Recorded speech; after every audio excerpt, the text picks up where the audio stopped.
ಆ, ಕೆಲವೊಂದ್ ಸತಿ ನಮ್ಗನ್ಸೋದು ಹೀರೋಯಿನ್‌ಗಳಂದ್ರೆ ಏನು ಊಟದ ಮಧ್ಯೆ ಉಪ್ಪಿನಕಾಯಿ ತರ ಅಷ್ಟೇ ಕಾಣಿಸ್ತಾರಲ್ಲಪ್ಪ ಅಂತ. ಮತ್ತೆ ಮಹಿಳಾ ಪ್ರಾಧಾನ್ಯ ಸಿನಿಮಾಗಳ ಬಗ್ಗೆ ನಿಮ್ಮ ಒಪಿನಿಯನ್ ಏನು? ಯಾವ ಪಿಕ್ಚರು ಹೀರೋಯಿನ್ ಇಲ್ಲದೆ ಕಂಪ್ಲೀಟ್ ಆಗಲ್ಲ. Women are very very important, especially heroine is very important in all the projects. But ಕೆಲವು ಸಲ ಏನಾಗುತ್ತೆ, ಎಷ್ಟು ಬೇಕೋ ಅಷ್ಟನ್ನೇ ನಾವು ಯೂಸ್ ಮಾಡ್ಕೊಳಕ್ಕಾಗತ್ತೆ.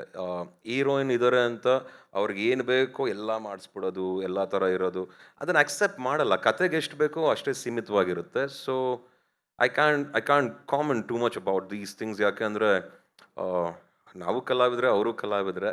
ಆ್ಯಂಡ್ ಅವ್ರಿಗೆ ಜಾಸ್ತಿ ನಮ್ಮ ಪಿಕ್ಚರ್ಗಳಲ್ಲೇ ಜಾಸ್ತಿ ಅವ್ರಿಗೇನಾರು ವಾಟ್ ಯು ಸೇ ಎಕ್ಸ್ಪೋಜರ್ ಸಿಕ್ಕಿದ್ರೂ ನಾವ್ಯಾರು ಬೇಡ ಅನ್ನಲ್ಲ, ನಾವು ಹಾಕ್ಬೇಡಿ ಅಂತಲೂ ಹೇಳಲ್ಲ, ನಾವು ಯಾರನ್ನೂ ತಡೆದೂ ಇಲ್ಲ. So I am open to it. ಆ ಥರದ್ದಾದ್ರೂ ಒಳ್ಳೆ ಸಿನಿಮಾ ಬಂದು ಹೆಣ್ಮಕ್ಳಿಗೂ ಆ ಸಿನಿಮಾದಲ್ಲಿ ಒಳ್ಳೇದಾಗುತ್ತೆ ಅಂದರೆ I am cool about it. ನಾನು ಅಷ್ಟೇ ಅಲ್ಲ, ನನ್ನ ಥರ ತುಂಬ ಜನನೂ ಇದ್ದಾರೆ ಇಂಡಸ್ಟ್ರಿಯಲ್ಲಿ.